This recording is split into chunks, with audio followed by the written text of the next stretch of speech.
Welcome to another edition of the SprintCarUnlimited.com Deep Dive presented by Dottie's Family Market in Dover, PA.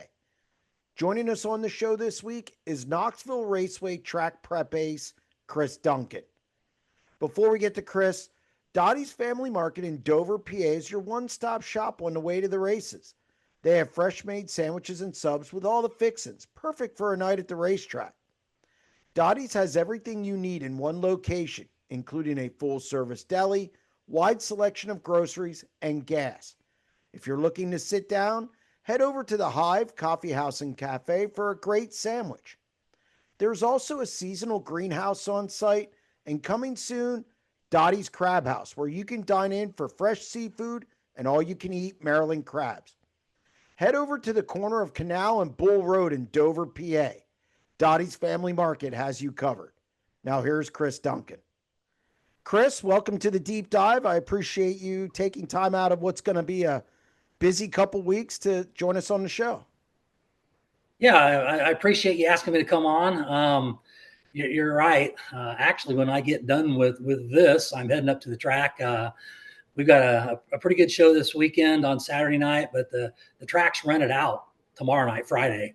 So I'm heading there when we get done here, and I'll be there until come home and sleep, obviously, but I'll be there till Sunday morning. You sure do. Like during the Nationals, you put a cot somewhere in the museum and maybe walk out. All joking aside, I do have one in my shop. It's don't hardly ever use it, but I have before. There's one in there, but a lot of hours are put in during that time frame. Well, we're going to talk about the Nationals a little later. I want to take people through your history first. I believe your father was Dick Dunkin, if I'm not mistaken. Yeah, that's correct. Dad started working at Knoxville Raceway before it was Knoxville Raceway. Right. It was a county fairground. Late 1940s, he ran a road grader for the secondary road department here in Marion County. So after World War II, they needed someone to blade the racetrack, and he wanted a couple extra bucks. So that's where it all started. His stories that I'd heard him tell before was that back then they would hold a race once a month throughout the summer, and he jumped at the opportunity, and the rest is kind of history from that point on. In the 1950s, he and a couple other guys that worked for the county, they're the ones that actually built the racetrack into what it is today, or real similar to what it is today. And then, I don't know, Dad had 8 kids. 6 of us had worked at the track with him at one point in time. And I'm the only one that stuck around and kept going at it. The rest of them, I mean, we all have other things that we like to do and jobs. But that was just a passion of mine. I grew up around Knoxville Raceway, and I love being there and still do today.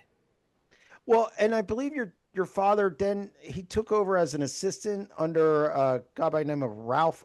Was it Gatto? Gabo? Yep, Ralph Grabo. That was we were in 50s, 60s time frame. And if I remember right, Ralph gave it up real early 70s. 72, I believe. Yep. And that's when Dad took it over. After Ralph gave it up and walked away from it. And he did it through 1994. And that's when I took it over from him, was in 1994. I'd helped him as a kid, dating back to 1977. So all in all, I've been there. This is my 44th season. There was a few years in 1980s that Dad wasn't there. And then after I took it over, I didn't do the track in 1997, came back in 98 and still there. Well, we got a lot to talk about when it comes to track surface, because I think probably track surface is talked about more than anything. And then it's jump starts and other, cost of racing and everything else. So for you as a kid, what was the allure of you to, I mean, obviously you had more of a passion for it than your siblings, or, your brothers and sisters, because you stayed there. So what was it about it that appealed to you? And where did you learn how to, I guess, prep a racetrack, the ins and outs. There's a lot to it. Yeah, early on when I was a kid, I was out there with Dad all the time, and I just loved the racing. That's where it all started. But then as I got old enough to help him out a little bit, I think I really enjoyed running the equipment. And I can still remember the day that Dad, I don't know how old I was, 14, 15 years old, and um, the infield was all dirt. There was no concrete in there. And I remember that day he told me to go get your butt in that maintainer and blade that infield. Scared to death, obviously, because I never run it before. I'd sat in that seat hour after hour after hour with him, watching him. But it's those things. Just the time I spent there with my dad and with my brothers and everybody there, and never wanted to walk away from it. A lot of people feel like to preparate, the dirt's there, you just shape it, water it, run it in, and that's it. And obviously that's not the case. What You can't go to school for this that I know of for prepping racetracks. Your school was under your dad and at Knoxville. How did you learn about this and the ins and outs of clay and how to shape it and what to do with it? If it's too dry, too wet, how much water to put on, and so on. Dad again, he got me started. He taught me a lot. I heard him for years. He would tell me things. He'd tell my brother things. And when I was younger, I don't know, maybe I just didn't pay a lot of attention, but didn't really understand until I took it over myself. And then it's just that history, that experience, thinking about it all the time. We've done things different throughout the years than what we did 20 years ago, 30, 40 years ago. And that all came from just that experience, trying different things. These a lot of people call them leles. A lot of people call them tillers. They're actually power harrows. It's a farm implement. And we had one of them things. I didn't even know where it came from. It was laying in a ditch at the fairgrounds, and it was in the had to have been the early 90s. I pulled that thing out of the ditch and started messing around with it. And it's things like that. You just experiment. And I got to the point to where, man, that thing really served a purpose. And I wouldn't even want to touch a dirt track without one of them things now. They're just so versatile, and there's so many things you can do with them before, during, and after races that experience. Trying things, doing things a little bit different. That's where it all came from. And then I try to store that in my mind and think about what the weather was and what other weekends was similar to what it is this weekend, and try to repeat by the amount of water we put on, or how much loose dirt I leave on the racetrack, and where we till and where we don't till, and how deep, and all those things. When you took over in 1994 and it was you and what staff you have, how nerve wracking was that? That first year, because your dad, granted, in the background and whatnot, but you're the guy. The drivers come to you. Which we'll get to that then. Yeah. But how nerve wracking was that first year? Because now you're the head guy. It was nerve wracking, but I'm going to say the last 5-6 years when Dad was there, my brothers and I, we honestly did most of it. Dad was there. He was there to teach us. He would tell us what to do, and we would do it. So throughout that period of time, going in and taking it over myself, I had his back. Even though he wasn't the responsible party any longer, he was there. The first night of the 1996 season, excuse me, Dad was there. He followed me. He was right behind me the whole time. Somebody would come up and ask me questions, and I'd never been in those shoes before, so he helped me out there. Aside from the track prep stuff, how did that? maybe helped the relationship with you and your father. You guys shared something that maybe a lot of fathers and sons don't get a chance to share, a passion with a sport. I know I take my daughter to hockey games, and it's something we bond over. I can't believe she's 12. She has the attention span for it, but hey, I'm not gonna fight it. But what was that had to be pretty special to follow your dad around and then to have him groom you to take it over at, by the way, probably I would say one of the best tracks and most important tracks in sprint car racing. Yeah, I I might be a little prejudiced, but I think that also, just being there and being involved in it. So something I'm proud of, being there.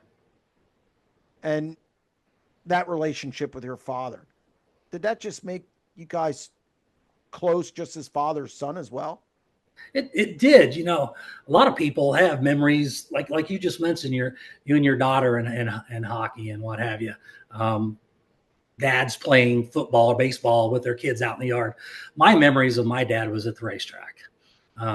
He was there every weekend, and I was there with him even when I was a little kid. Myself and my younger brother, we were there all the time. We weren't running around. He wouldn't allow us to do that. He was kind of strict, but so we really enjoyed it. I enjoyed that relationship with him, even when he quit. If there was something on my mind about the racetrack, first place I went was to his house, and I would pick his brain. I'd try to figure out what I'm doing wrong, what I can do different. What was your experience in the past? And hopefully it came out good. This was kind of a pat on my back, and I'll never forget this. Dad always came up even when he didn't come to help me during the day, he'd always come to the races, and he never did stay. He'd just come to kind of like check up on us to see how things were. And I'll never forget the one night he told me that I've never had a racetrack like this, and that he was proud of me. So yeah, that made myself proud, and one of those things you never forget, coming from your dad. How has the Knoxville track surface changed from maybe when you took it over or when your dad had it to now? What are some of the biggest changes from a track surface standpoint?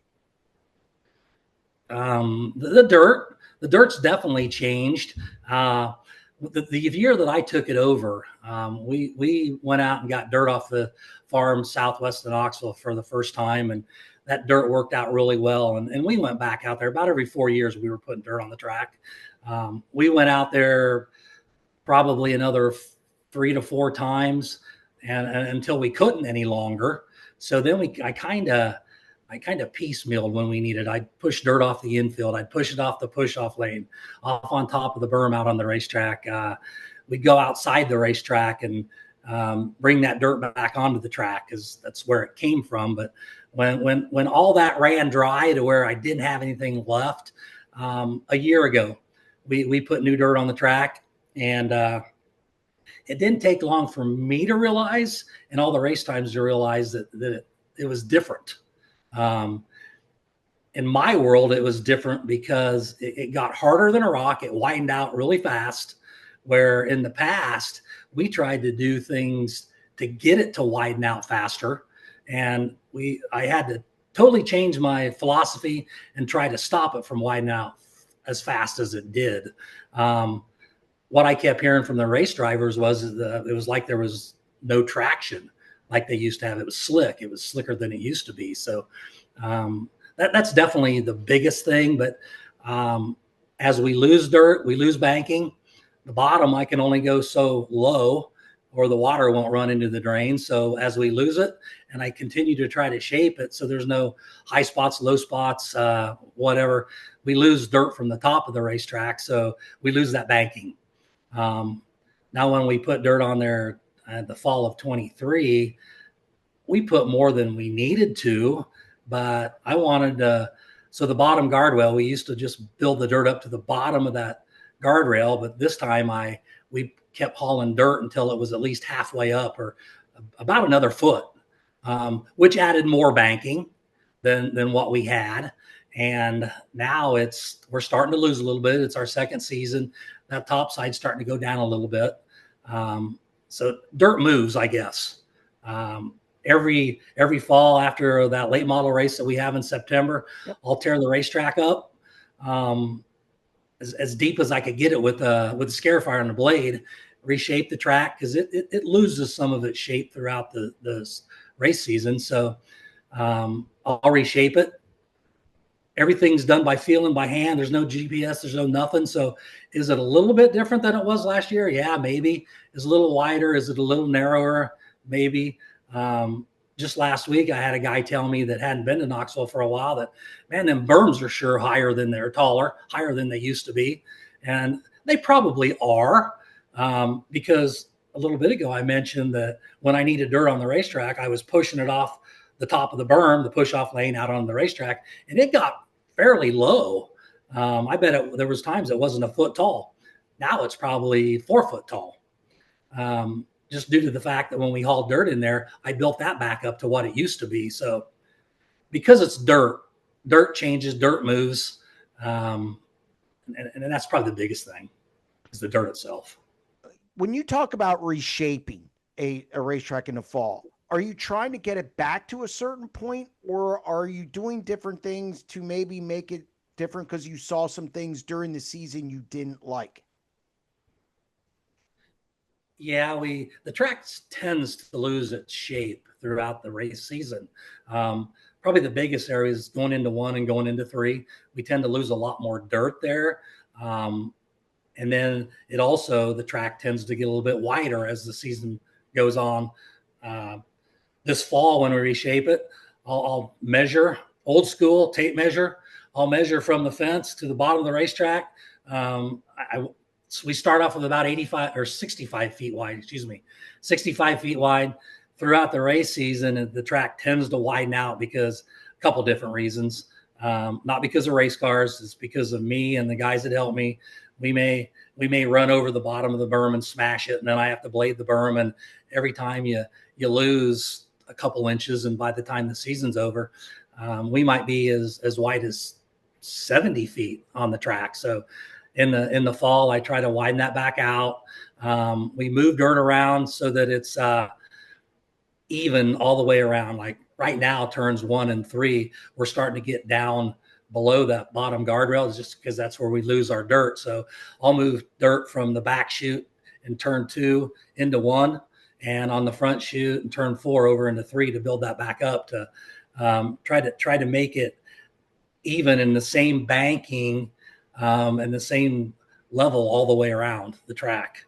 Other than that, we just try to repeat ourselves every year and make it the same every year.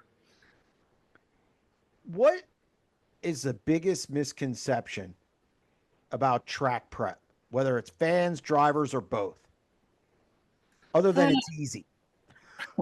It's easy. Yeah.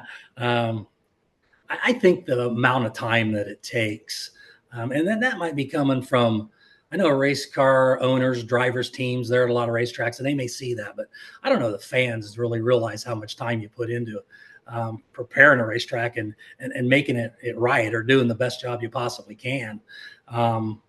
We'll spend, there's myself and 4 others that's there at least every race day, spending anywhere from 12 to 18 hours each on the racetrack. So it's that time thing. Knoxville, I think a lot of people walk in there, especially for the first time, if they walk into the place at 6 o'clock. I think a lot of them, because I've heard comments that it's a swamp out there. I think that's due to the fact that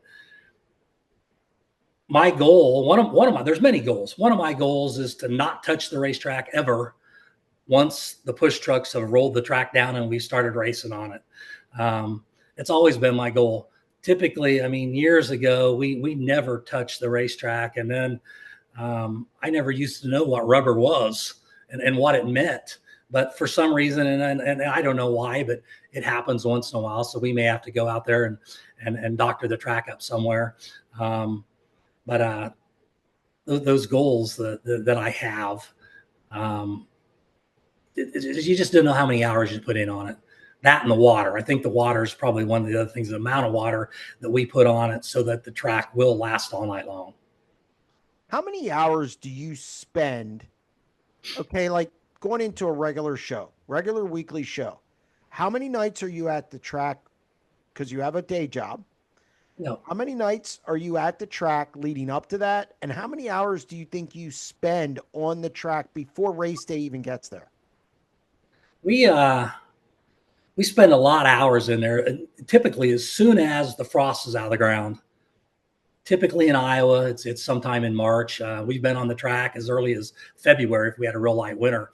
There we're spending day after day after day, and Saturday and Sunday on the day. But because I have a full-time job, by the way, Knoxville Raceway is just my hobby. It's something that I love to do, and so then I'm there in the evenings. Once I get off work, we go up there and we're there in the evenings, a lot of days in a row to try to get the track. Number one, shaped the way we want it, and number two, as hard as we can possibly get it. The harder I get it, the smoother it'll stay. So those are the goals that we have early in the year. Once the season begins in April, the middle of April, if we have good luck, the track stays smooth. We don't have any holes, any ruts, whatever in it. I'll blade the track either right after the races are over, or I'll wait till Sunday morning, the next morning. And then honestly, if everything worked out right, we wouldn't go back there till next Friday. Really?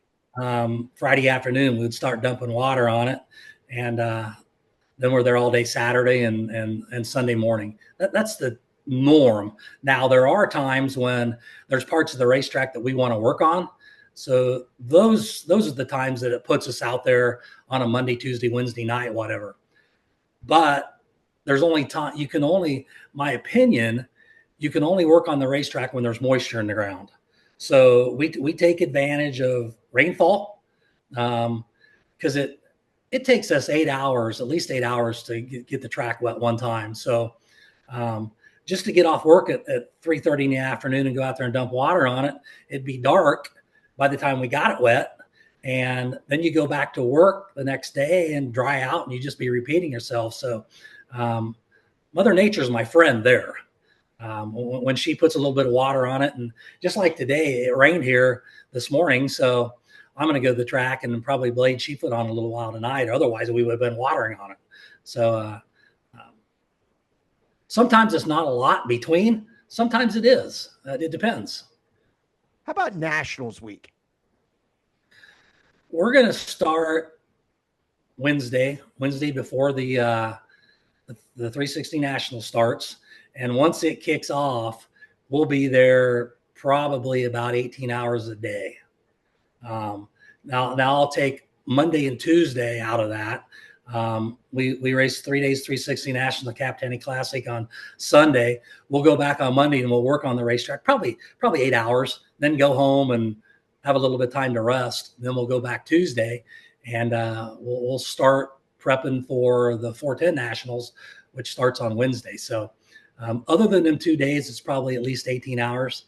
And that's less than I used to. I've gotten older, so I can't take it like I used to. But believe me, by the time that Saturday night of the 410s is done, I'm ready. I'm ready to walk away for a while. What is the key to a good racetrack? What is the number one key? This is what I want to see every single weekend at Knoxville Raceway. A bottom, slick in the middle, and a top. A good bottom, a good top. Give the drivers options. They can run the top. They can run the bottom. They can slide through the middle. If we can accomplish that, I'm satisfied. I think that's what makes the best racing at Knoxville. If we don't have the bottom, it seems like everybody runs around the top, or vice versa. If there's too much bottom, everybody runs around the bottom. So there's a happy medium there. There's a fine line between too much and not enough. So that's what I think it makes the best racetrack. Smooth racetrack is definitely key. no holes, no ruts, and not that I'm lucky enough that it doesn't happen very often, but it does happen. It's not perfect. We're not perfect there, but we have pretty good luck most of the time. What's the key to getting that? Is it weather? Is that the hardest thing you deal with? Weather is the hardest thing I deal with. There's so many different things Mother Nature throws at you that you really got to watch and pay attention to. And starting in the spring of the year, getting the track as hard as I can. Typically, it'll stay smooth. We won't lose as much dirt if it's hard. A lot of people over the years have asked me, well, why don't you tear it up? Why don't you get more moisture in the track? The track slicks off. It's too slick. I think what I hear from most race car drivers, they don't want a heavy racetrack. Heavy racetrack is hard on equipment. Not a lot of passing. It's the last thing. The rubber is the last thing I want to see. Definitely. I never want to see that. And so I tend to go a little heavy on the water instead of a little light on the water. A lot of people don't understand that and then don't like it, but I don't want rubber. It's boring. You might as well just set your lawn chair up out on the side of the highway and watch cars drive by. So, so that's, I guess that's it. Okay. The $1 million question, how tough is it dealing with drivers? Because you could have 40 guys in the pit area. Now, Danny Lasowski, a big fan of you guys, said you guys are the best in the business. That's it. He's told me that many, many times, and he would know because he's run there a lot. So, but when you have 40 cars, let's just pick a number, 40 cars in the pit area, another division with 30 and another division with 15, you have 85 opinions in the pit area. How do you deal with all that? I learned a long time ago, and I heard my dad say this, and that's one of those things I didn't understand back when I was younger. I do understand it today because of all those opinions. The drivers, the teams, the owners, the fans. There's one guy that I need to make happy, that I try to make happy. I try to make everybody happy, but that's not possible. I'm not going to. So I try to make myself happy. I try to do our best, prepare a track that puts on good racing. And at the end of the night, if I'm satisfied, I'm happy. There's nights where, and if someone would ask my wife, she would tell you that there's nights that I'm just a bear because I wasn't satisfied with the way the racetrack turned out. There's a lot of critics out there in the world, but guarantee you, when it comes to Knoxville Raceway, I'm the biggest critic there is when it comes to the track surface. I'll beat myself up because we did something or we didn't do something. So I listen to drivers. Any of them, they've got opinions, they've got ideas. I listen to them. I've actually tried some of the ideas. I've listened. I mean, they're the guys out there racing on the racetrack, not me. I've never been in a racetrack. So standing on the inside of the racetrack, I think I know the kind of racetrack at Knoxville that it takes to put on a good race. So that's what I try to do. Some of those things I've tried, some I haven't. I will always listen. As long as some people criticize, they're not happy with it. As long as it's constructive criticism, I will stand there and I'll listen.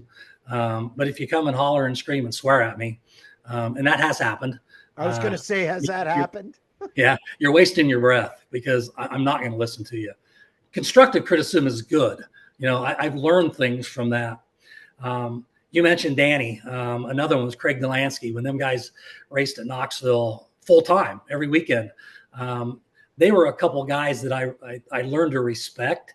They weren't the type of guys that came up to me and chewed my butt because they didn't like something. They just basically talked, and we had good conversation. And I never favored them over anybody else because there was a lot of other guys in that infield that was racing on the same racetrack. So I guess you got to say I learned from what they told me. I learned from what kind of racetrack made a good race. Not being a race car driver myself and not knowing what it felt out there when it was slick or heavy or whatever, when there was too much bottom or not enough. Or What do you take notes? Do you have a no, notebook? no. I've been asked that many times. I don't. Sometimes I think maybe I should, How do you but remember everything? um, I don't know. I don't know. It's just things that I've learned over time. Mother Nature every week probably is what I pay attention to most anymore. I'm pretty confident of the racetrack anymore, but Mother Nature, because of what she throws at you, whether it's cloudy or not, or it's going to be cloudy or it's not going to be cloudy. Two things: dew point and humidity. I watch that stuff every day, every week to see. I mean, Monday, Tuesday, Wednesday, Thursday, Friday to see what I think it's going to be, because that makes a big difference on how much water we put on the racetrack, is how much moisture is in the air. It's those days where the air is extremely dry that we've gotten into trouble. Now, lately here, it's been real humid here in Iowa, so we haven't put near as much water on it. I haven't worried near as much about the track burning off and getting too dry. So yeah, Mother Nature, she's the one that I pay real close attention to.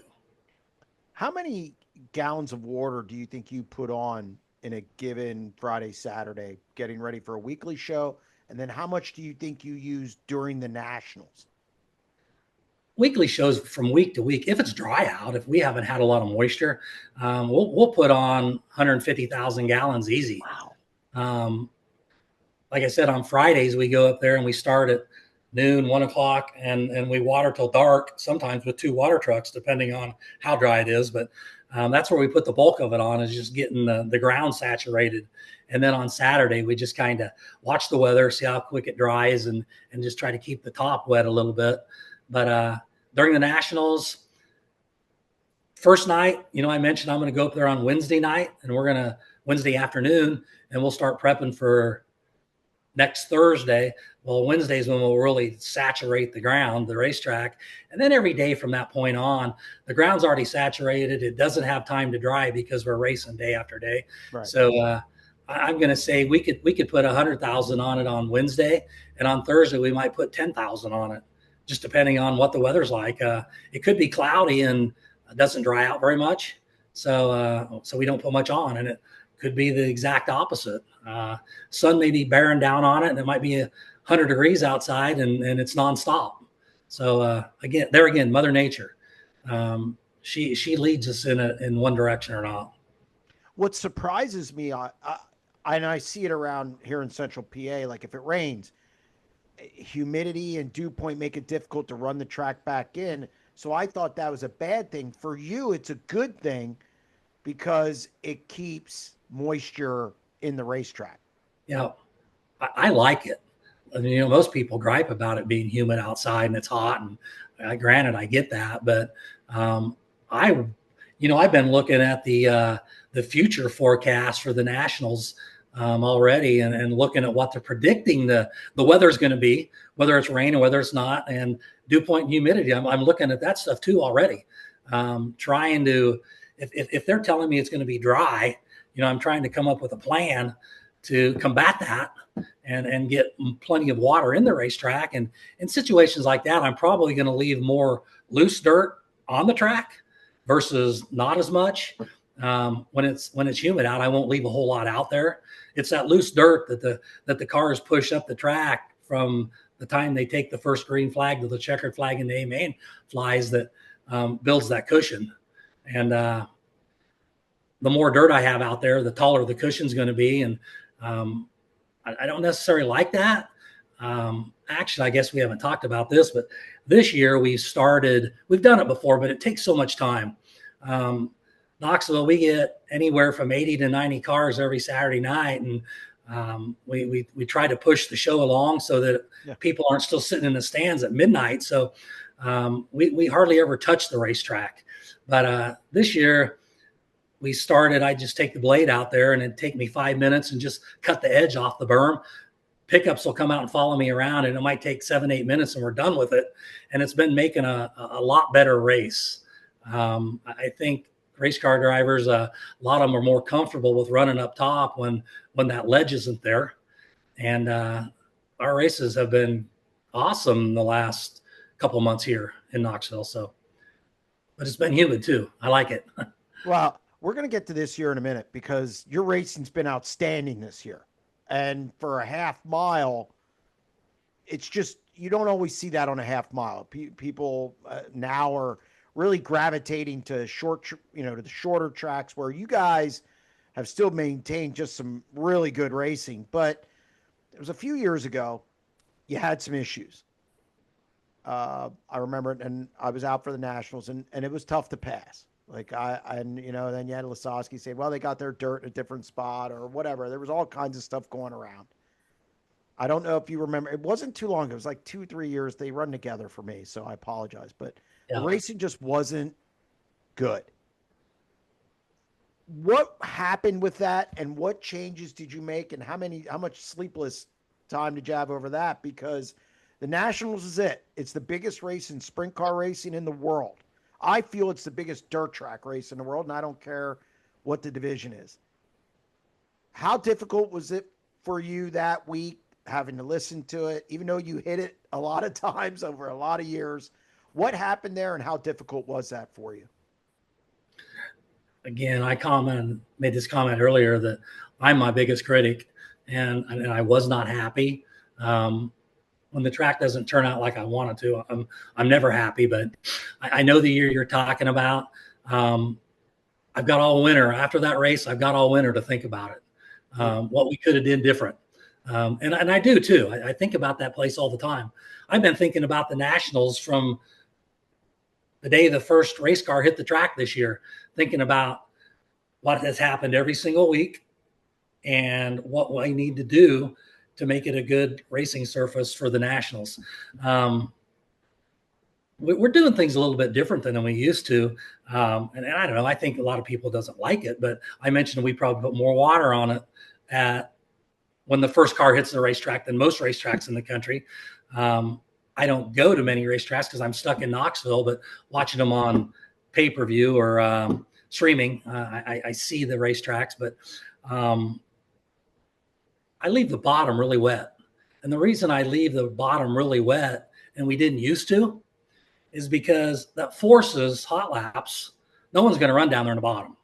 So a lot of the reason why there wasn't any passing is because the track was so narrow for heat races and so forth. And then it was follow the leader. The track wasn't wide enough for anybody to pass. So one thing we started doing different was we started leaving the bottom a little, not heavier, but we didn't roll it down tight when the push trucks were out there. Cars start running a little higher on the track when they're hot lapping, and by the time time trials is over, the cushion is 3/4 of the way up the track. It widened out, and recently here, by the time they got done time trialing, enough cars have been pushing that bottom to where they got it racy too. So then when the heat races come out, there's two options. They can run the bottom and they can run the top. They can run the middle. And sometimes there's a middle out there. I know guys have told me that moisture that's on the bottom gets thrown out there in the middle. And that kind of makes a third groove, a third line for a little while. It doesn't last forever because they blow it on up the track. But sure, as long as they keep blowing that moisture out in the middle, that makes another one. So that's probably the biggest difference. We've been trying to get the track to widen out so that it's racier earlier in the night. Now, you said you will knock down the cushion this year. Now, the race, like I said, it's been fabulous. In Pennsylvania, people get mad if you knock down the cushion. And it varies, from person to person, driver to driver. You started doing that this year. What made you do that? Just trying something different? I'm in the pits every night. I know a lot of the drivers, they don't like it. It's dangerous. They tell me their cars aren't made to run on a cushion, to bang on that curb.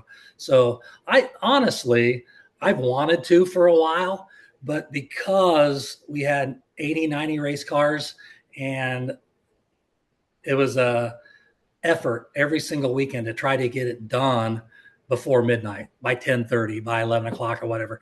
We just didn't take the time to do it. We used to, when we did do it, we'd take them tillers out there and we'd run them around the top, and we'd waste 20 minutes because those things you have to go slow, or otherwise all you're doing is making a little figure eight on the racetrack. So it took time.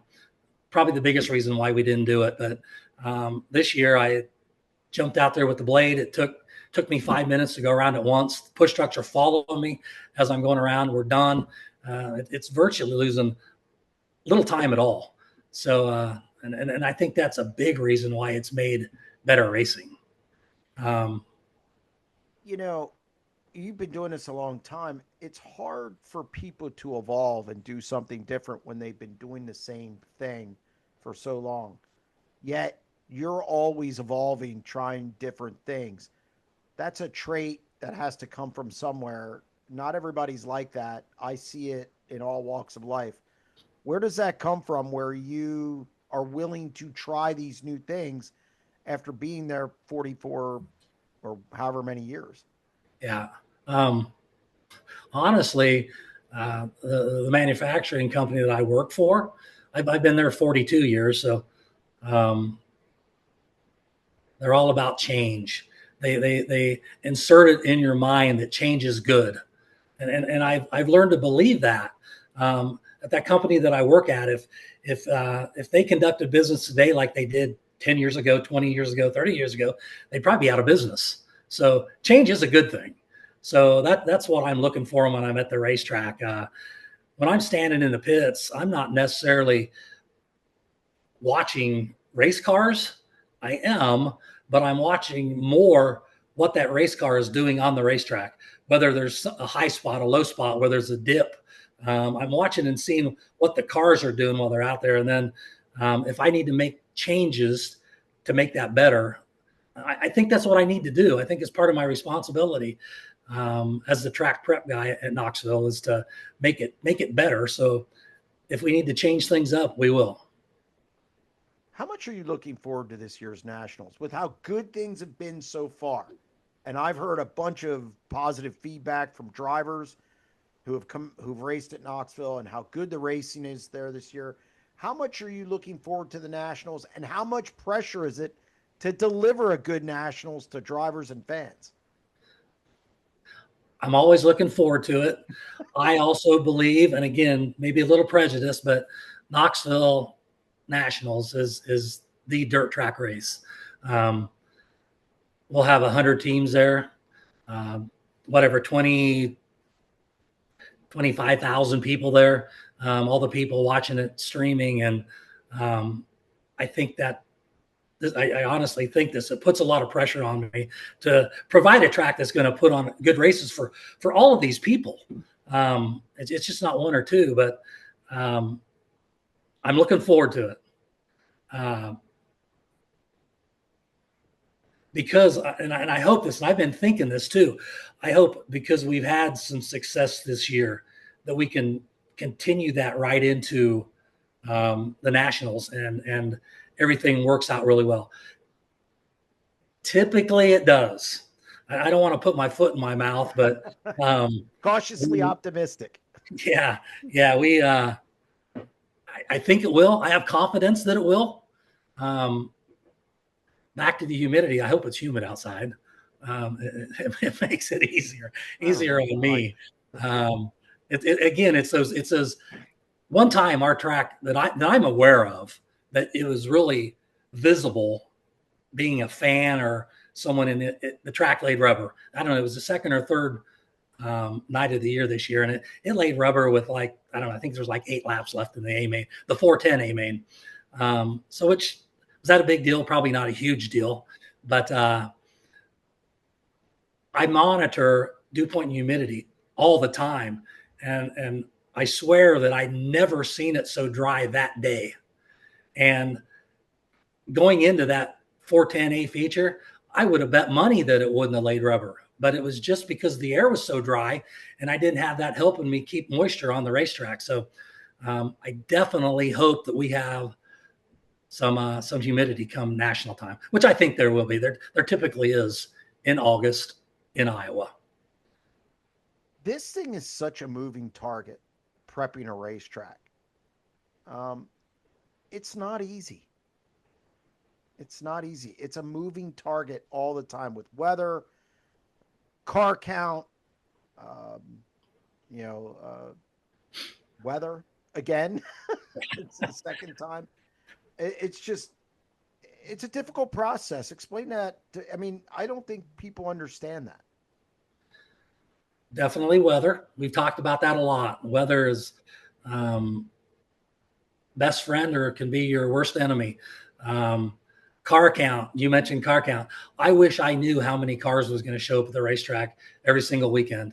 And as they start rolling in onto the fairgrounds on the north side of the track there at 4 in the afternoon, as they roll into the pits, I'm counting. Because I'm trying to decide how much water that last time I hit the racetrack shortly before 6 o'clock, how much water am I going to leave out there? If I know how many cars there are, it tells a story. So those two things, there's the biggest things, car count, how many laps are going to be on the track. Yeah. I look at the schedule. Sometimes because of season championship, we run more laps on the racetrack. There's just things like that I pay close attention to try to make it the best we can.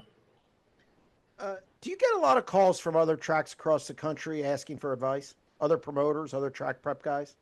I don't know if I would sum it up as a lot, but every year there's guys from other racetracks calling me and asking me questions. I have had the opportunity to go to other racetracks in the past and help out on those racetracks. And from those experiences, I've learned that every racetrack is different. And whoever's working on those particular racetracks, me working on Knoxville, you got to learn its characteristics and what works and what doesn't work. So I tell them when they call, I tell them what I do at Knoxville. And I also tell them I wouldn't guarantee that it would work at your racetrack, but it does here. At least I think it does here. And I've had guys call me back and said, hey, I did exactly what you said. And man, we had a good racetrack. And so I'm more than happy. I mean, I'm all about the track prep thing, about sprint car racing. I'm more than willing to help anybody, anywhere, anytime I can. Maybe one day I won't be working on this thing every single week.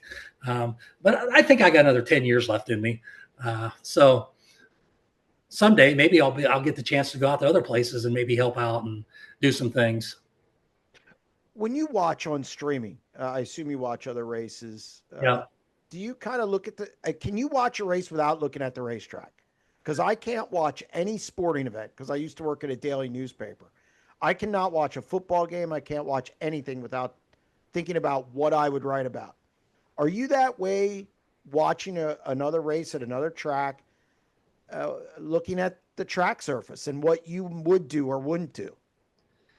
Yeah, definitely. I'm probably watching, even though I'm watching it on TV, just like when it's live at Knoxville, I'm watching the track and see how wet it was when they started, how wide it was after they got done hot lapping and right before the feature, and maybe what they do to the racetrack in between races. I pay attention to all that stuff because more than anything, I'm trying to learn. Never too old to learn. So I might see something that I think, man, I might try that out here at Knoxville one of these days. And there has been things I've seen people do at other racetracks that we've tried here. Some worked, some didn't. But there's only one way you're going to find out, and that's just to do it. So I do. I watch a lot of streaming races, and I try to pay attention what they show you on TV as far as what's going on. How old are you? You mentioned you have 10 years left. You think you have 10 years left. How old are you now? 60. I'll be 62 in October. You have a staff under you. You said about 4. We have 4 guys under. Yeah, there's typically always. I've got more than that, but hardly ever are all of us there. I've got some backups because I always tell them I can't because I take on the responsibility. So my opinion is I'm going to be there every week, no matter what. But I tell all them other guys, go do something else, take a weekend off, because I've got others that will step in. One of my guys, he went to Eldora last week. Awesome. I'm glad you did and you experienced that. So, but he's back this week. So one of the other guys, he's going to be gone. He's got family things going on. So, but there's usually 5 of us in total there on race day. One of them being my youngest son. As my kids grew up, just like I did, they helped on the racetrack. My oldest son, he ventured off into other things like my brothers did. But my youngest son, he lives here in Knoxville. He's a school teacher here in town. So perfect for the racetrack because he's off 3 months out in the summer and helps a lot out there. And then I've got a guy that has started helping me. He started hanging around with us when he was like 16 years old. So I thought, man, if you're going to hang around here, you might as well work.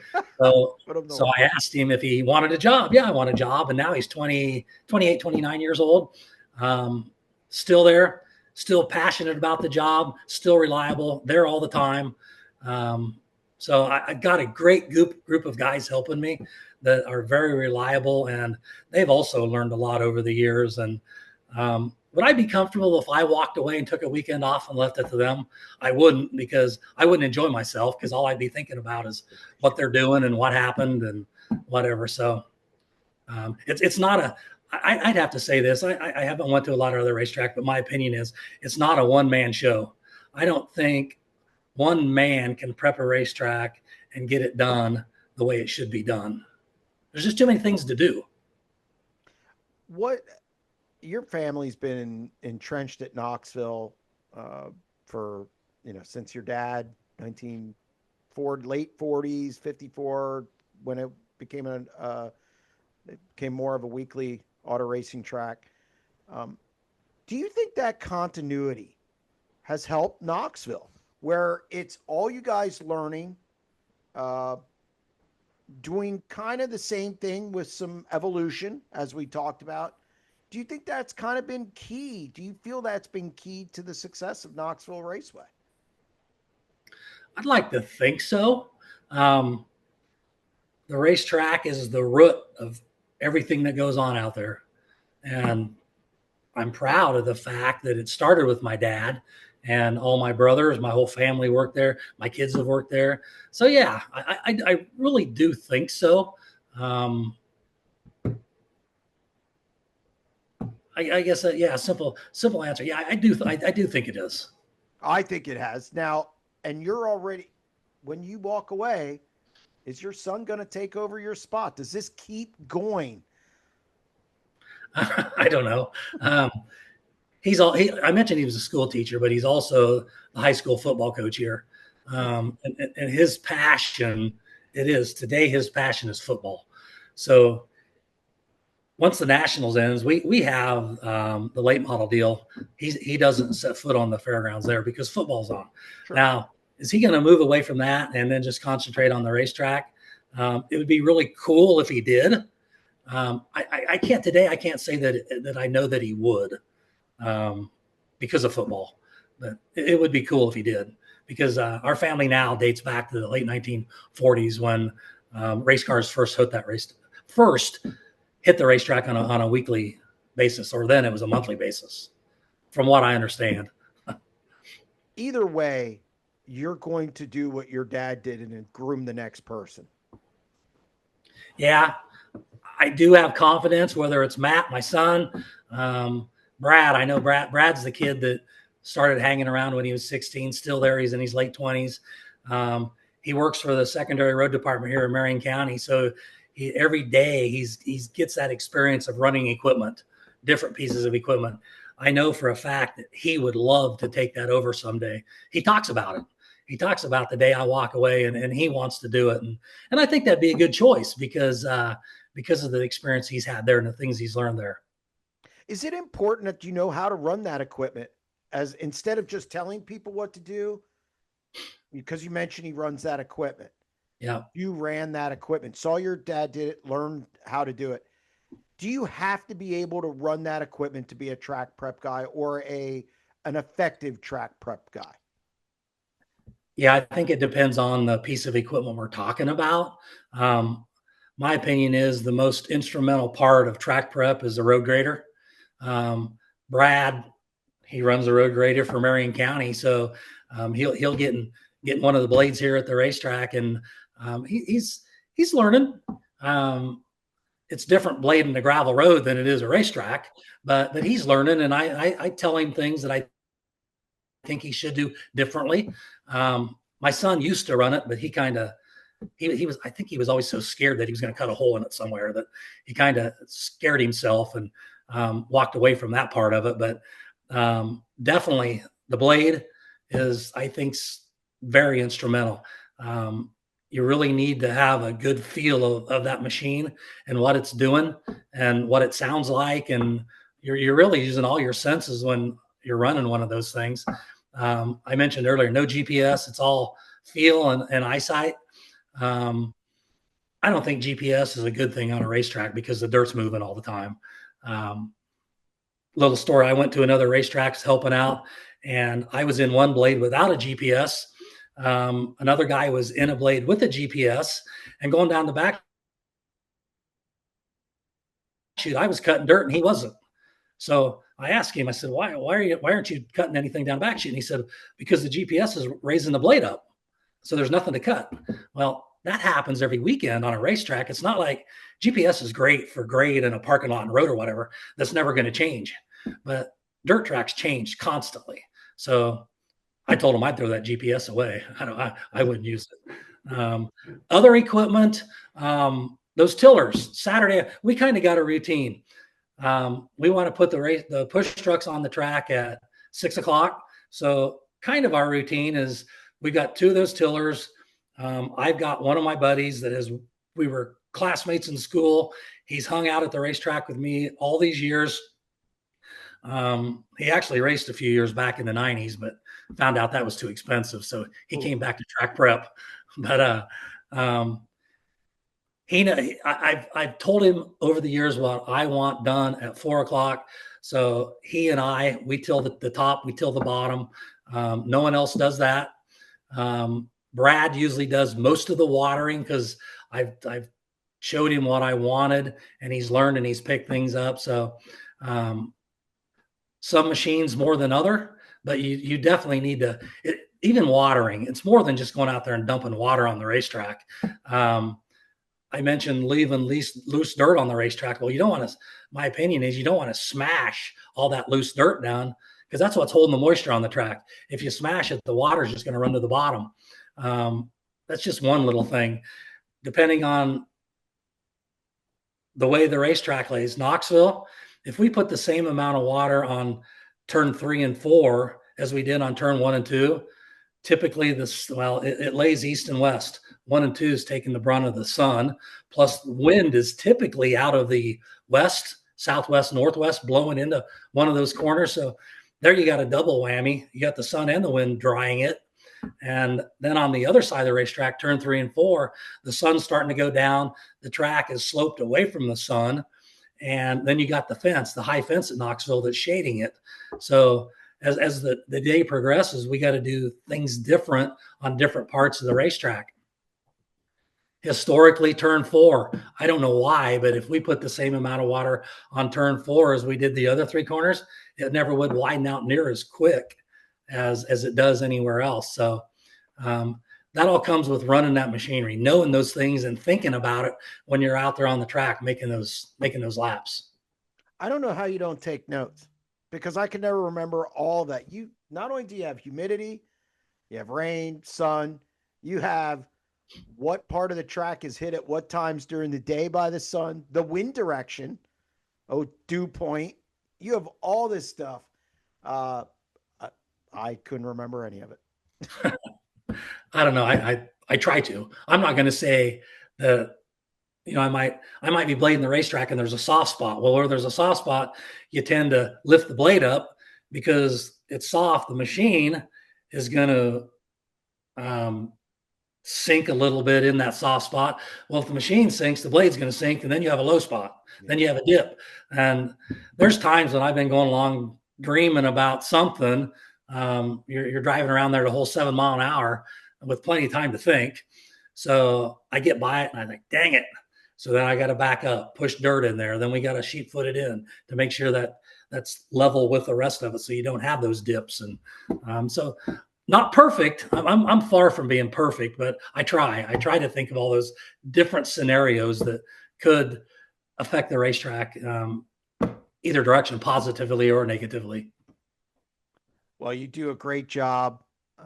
Again, your family's been entrenched there for so long, so they're not ready to get rid of you yet. So I think you're doing a good job. I think your job's safe. Yeah, I hope so. I enjoy it. I like doing it. Sometimes I wonder why I like doing it, but most of the time we're good.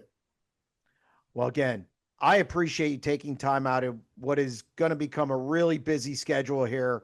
And I know you're going to the track tonight. Again, thank you very much for joining us on the deep dive. I appreciate it. Yeah, I appreciate you inviting me on. Thank you. No problem. I'll catch up with you out there if you're not in a piece of equipment, because I'm not climbing up in one of those things. I'll be easy to find. I'll be out on the racetrack somewhere. All right, Chris. Thank you very much. I appreciate it. Yeah, thank you. That's going to wrap up another edition of the SprintCarUnlimited.com deep dive presented by Dottie's Family Market in Dover, PA. Thank you to Chris Dunkin for joining us on the show. Much appreciated. Also, if you like the content on our YouTube channel, don't forget to hit that subscribe button. You can also check out our daily exclusive content at SprintCarUnlimited.com. We'll be back next week with another edition of the Deep Dive.